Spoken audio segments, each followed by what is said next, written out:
holding up the award, basking in their individual moment, in their honor, their place in history, and then immediately having to back it up. Here are 3 of the quickest updates you will ever hear. Number 1, check out the store. Great shirts, all original. Inside jokes, outside jokes, whatever you like. It's also just a great way of supporting the channel, even if you don't like the shirts. Trust me, it's worth a browse. Number 2, check out the second channel. It's the Learning Center. I talk about my techniques, editing, and all that production stuff. And number 3, whether you want to donate or not, head over to the Patreon page. We got great discussions over there for the public and for the patrons. And number 4, stick around to the end of the video. We have a contest, an actual real life contest. That's it. Bye. Let's get the video started. Roll it. Roll the intro. Let's play some basketball. This is the NBA Storyteller.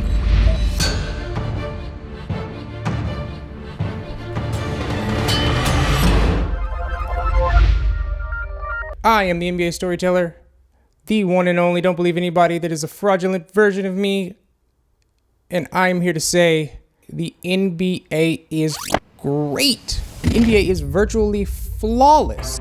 But unfortunately, when you're dealing with near perfection, it becomes particularly difficult to make improvements. And sometimes when you do, you end up sacrificing one piece of perfection for another, and one that may not be as perfect as the former. For example, when the NBA introduced the Taco Bell Skills Challenge, they were replacing an absolute staple, an overwhelming favorite, an event that at its core was seen as a weight-bearing pillar for the entire NBA's existence. They were replacing nothing.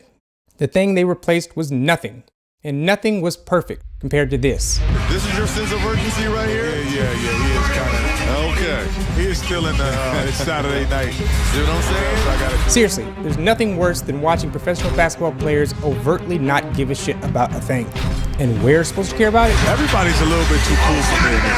They're not going hard enough. Well, Sure, I've heard people say that the Taco Bell Challenge was a replacement for this monumental crossover event. Ladies and gentlemen, it's now time to meet tonight's higher shooting stars. Stephen Curry, Charlotte Hornets legend Del Curry, and two-time WNBA champion from the Seattle Storm, Sue Bird. But I choose to believe otherwise because, well, at one point, both of these glorious events existed at the same time. Back in Los Angeles, where Team Atlanta just won the higher shooting star. Back at the Staples Center, let's go to our PA announcer, David Courtney. Now, ladies and gentlemen, it's time to meet the participants for the Taco Bell Skills Challenge. And the other reason, or most importantly, nothing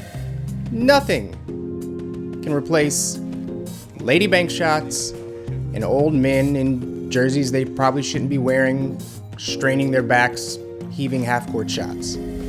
So, anybody, needed to take this responsibility on, and I decided I would. I'll take on the honor upon myself to ensure that the powers that be do not mess up again by changing or replacing something that was already working, which inevitably results in a cascading array of unintended consequences, ultimately unraveling a trusted source of a story, narrative, and inspiration, replacing it with whatever an anteater craps out after a big Sunday dinner. All in a segment I call, "What the hell is wrong with you? You thought that was a good idea? Damn, man. Don't do that. Come on, man. What the hell is that? This was a good idea? Man. Come on, idiot." So in our inaugural episode, I want to talk about this brilliant idea. And welcome to the NBA Award Show. The NBA Award Show. Now, there's nothing inherently wrong with having your own award show. Make some noise for yourselves, please. Everybody has one. You know, I gotta say, having the NBA Awards a day after the BET Awards on a different coast is crazy. It's actually a fun little idea. Black people haven't been this exhausted in 200 years. It's insane.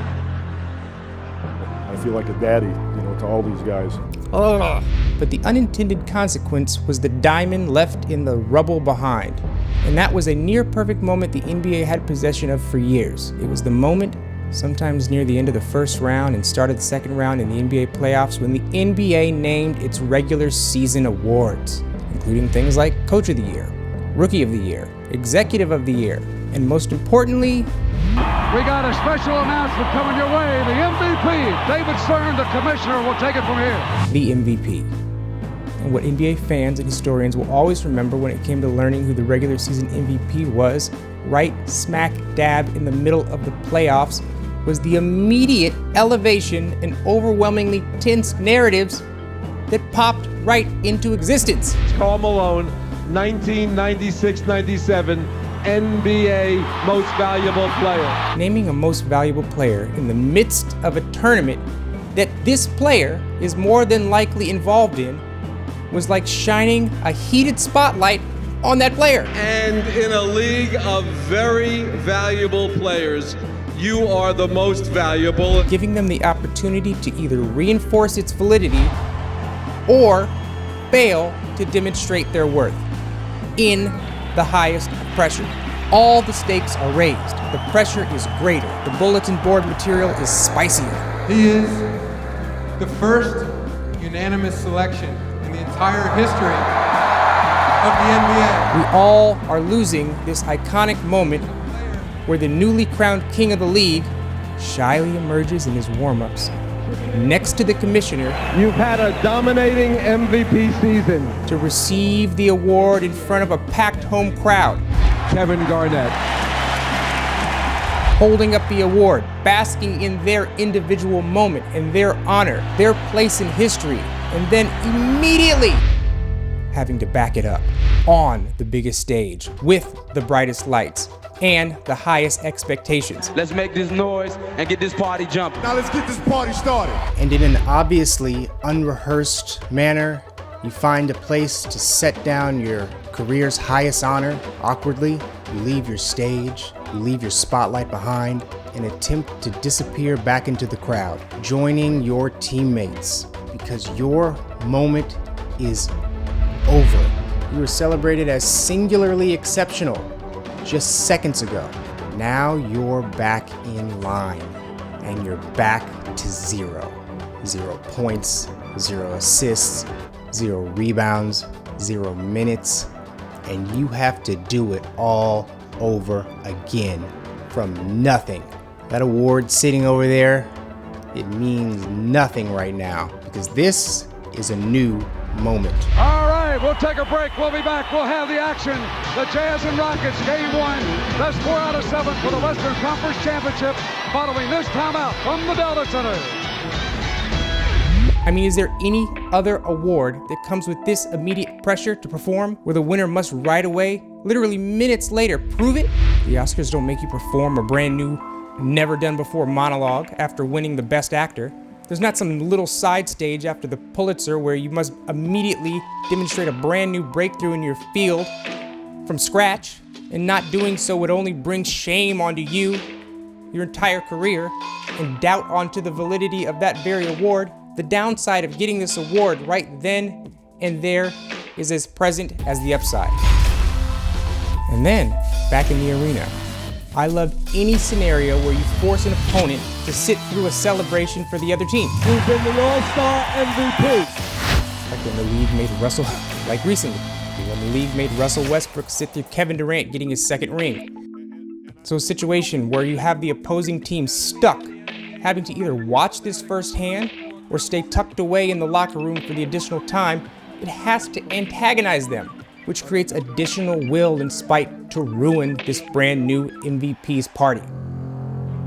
And in some particular cases, it is this dynamic, this exact situation, that becomes the story of the entire playoffs and the entire year, and goes down in history, like this little one. When a certain player was awarded MVP, and the guy a large portion of the discerning public felt should have won was in that same arena, and was now presented with a brand new opportunity to make his public case that the wrong decision was made. Yes, we're talking about 1995, when David Robinson eked out the award over Hakeem Olajuwon. David Robinson, 1995 NBA MVP. Which had Hakeem feeling he was robbed. I think deep down inside, with his personal pride, it gave him some extra fire. So he put on a clinic to lead the Rockets past the Spurs, all while proving he was the true MVP, and this moment is now legendary. Shouldn't have ever given that award out before the series started. It was a point Hakeem would drive home to David Robinson. And I don't know anybody who hasn't seen this clip or heard this story. I tell you, Olajuwon has David Robinson Williamson just bamboozled. And there's more. When Charles Barkley won the award. The fans here and around America join me in congratulating you, Charles Barkley, the 1992-93 National Basketball Association Most Valuable Player. Congratulations. And had to face Michael Jordan in the finals, the man who with hindsight should have won. Side note, how crazy does MJ look going for this ball right here? I mean, he breaks away from that group, dives apparently into the crowd. There's no angle of this to get that ball. I mean, it is all he is worried about. Michael Jordan, when that buzzer went off, first jumped so high, but immediately had the presence to chase the basketball down into the crowd. Whoever had picked it up, he wanted that basketball. If you find that interesting, go check out the Randy Brown video. It's all about grabbing balls. Okay. Prior to that, Karl Malone running up against the same force. Getting set to go. And meeting the same demise.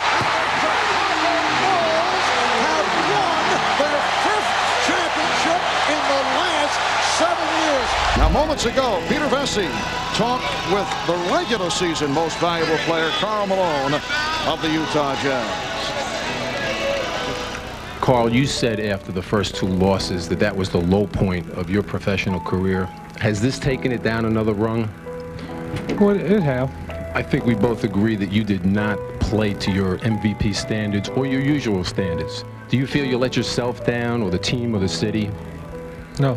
I don't feel like I let anybody down. If they do, to hell with them. The story, the fodder, the language, the commentators, the professional storytellers get to utilize when they have this dynamic is like a kid in a candy shop. Two men lie at the heart of the NBA championship. Each has traveled a vastly different path. Each has pulled his team to the same point in time.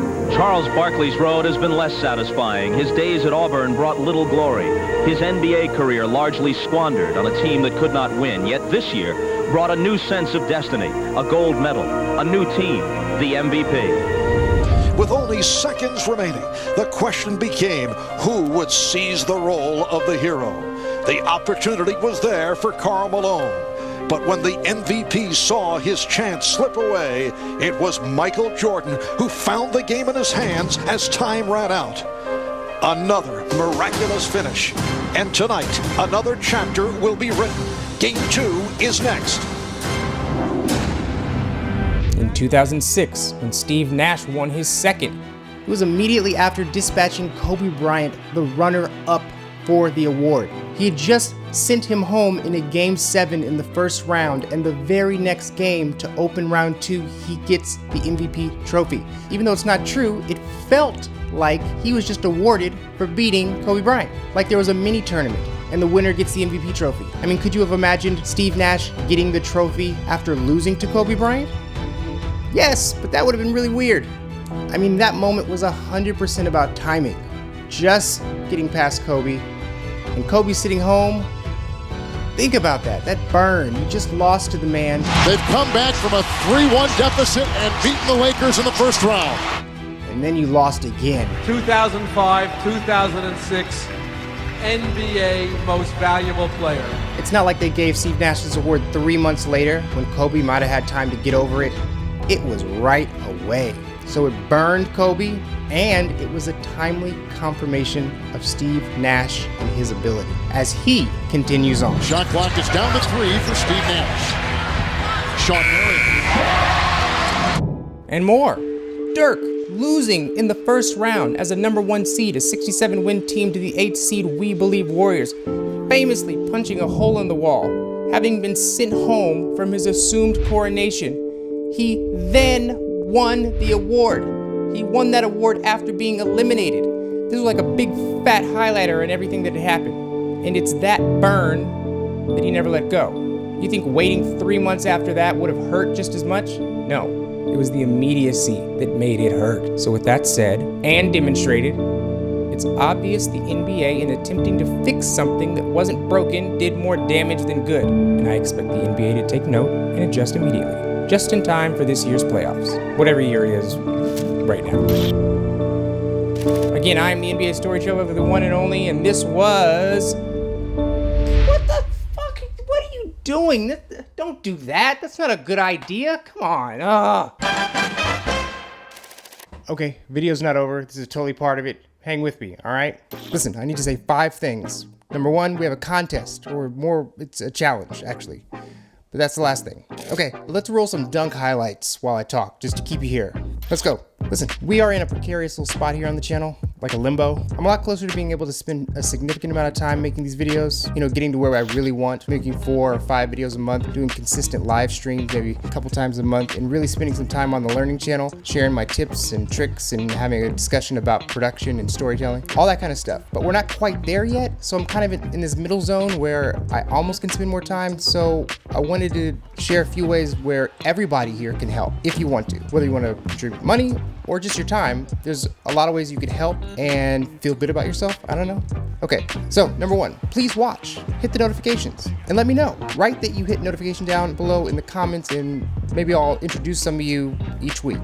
Share the videos with family, friends, fish, and I say fish because fish are family, unless you eat them. And also I heard once a long time ago that fish love watching long playlists overnight. It really helps calm them down, you know what I mean? Set them up, set the bowl up next to your laptop or across the room, put on one of the long playlists that'll be recommended at the end of this video, and let it roll. Also, Patreon, spot me a buck. See, a lot of people think that you're stuck, like it's a forever thing once you're over there, or that you don't want to like donate and then bail after a month. No, totally, bail. Come on, donate one-time donation, get access to all the stuff for a solid month, have some great discussions with some great people, and then get out. Like, that's totally cool, and I encourage that, you know? Do a $20 donation for 1 month, get your name on a bunch of videos here as a producer, and have some discussions, and then get out. That's all good. One time is all good. That is cool. You will be remembered. Then finally, the store, which first I need to say the material for the premium tees and hoodies, which are the ones I chose for all the designs. It is a florping amazing. Lay off me, I'm hungry. That is some high quality material. So if you like the look of it, it's gonna feel good and fit good. Okay, the contest. Over the past few months, I've received a few pieces of art from viewers. I guess you can call it fan art. Some are edits. I guess you call them edits. Like this, Klay Thompson, the option. I've actually worked with an individual who makes terrific art. I hope to work with him again. We gotta connect again. That's on me. And I've actually received a few drawings. But the challenge is this: to draw or create an original take on something relevant to this channel or a specific video. I don't know, from the planets to the ancient alien discovering basketball, and of course, anything whale related. The hoops whale, right? I don't know, does anybody remember Chompers? Chompers was something for a while. Yeah, any of that stuff. An original take, and I'll show them all. This will run till January, and I'll pick one and give you some apparel, some clothes for free. Okay, that's it. Love everyone, everything evergreen. Remember my new. And if you don't watch this show, you clearly don't know basketball, right? This is just the beginning. Thanks, patrons. You can live in a house now. All right.